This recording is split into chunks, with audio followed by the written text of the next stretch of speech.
Levis Kaso, ku e shikon veten pas disa muajve. Kryetari i Partisë Socialiste të Vlorës, Klevis Kaso, ishte i ftuar mbrëmjen e tejntes në emisionin Fokus përballë gazetarit Ermal Sika, një përgjegjësi të madhe, e cilësoi Kaso besimin që drejtuesit e Partisë Socialiste Shqiptare i dhanë për të drejtuar Partisë Socialiste të Vlorës, patjetër që për të drejtimi një partie në pushtet dhe për më tepër të një force të madhe politike, siç është Partia Socialiste, ishte i vështirë, por thot se do të bëj maksimumin për të patur rezultate të larta. Kaso zbuloi edhe se si është të punosh me kryetarin e Partisë Socialiste Shqiptare, Edi Rama.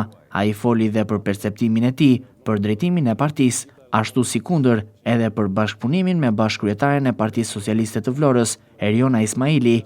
Kaso theksoi se në Partinë Socialiste një vlerë të veçantë ka edhe njohja e kontributeve dhe vlerësimi i tyre, duke u ndërthurur me brezin e ri.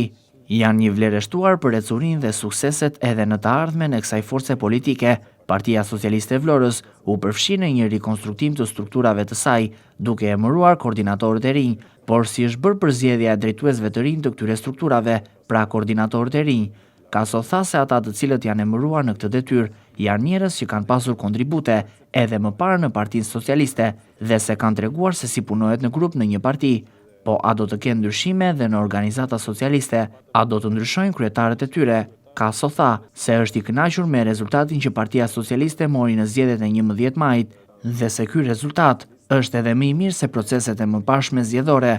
Kaso foli edhe për eksperiencën e tij si kandidat për deputet në listat e hapura, si dhe për fushatën që zhvilloi, një fushat model. Në 9 nëntor Vlora voton për kryetarin e ri të Bashkisë së Vlorës në zgjedhjet e pjesshme. Partia Socialiste shkon në këto zgjedhje me kandidaturën e Brunilda Mersinit. Kryetari i Partisë Socialiste të Vlorës, Klevis Kaso, tha se kandidatja Mersini u përzgjodh dhe ka mbështetjen e të gjitha strukturave të saj. Partia Demokratike dhe opozita kanë zgjedhur të vinë në këto zgjedhje të pjesshme me një kandidat të pavarur, duke mbështetur Dionis Soton.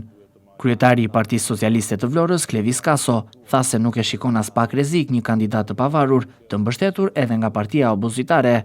Kaso tha se Vlora do të ketë vëmendjen e qeverisë shqiptare edhe këtë mandat të katërt, teksa ai foli edhe për ndryshime të drejtuesve të institucioneve të shtetit në Vlorë. Në fund, ju përgjigj pyetjeve për angazhimin personal në politik, si dhe në jetën familjare. Emisioni Fokus, në drejtimin e gazetarit Ermal Sika, rikthehet sërish në enjten e ardhshme në televizionin 6+1 Vlora. Faleminderit për vëmendjen tuaj, mirë takofshim të enjten e ardhshme.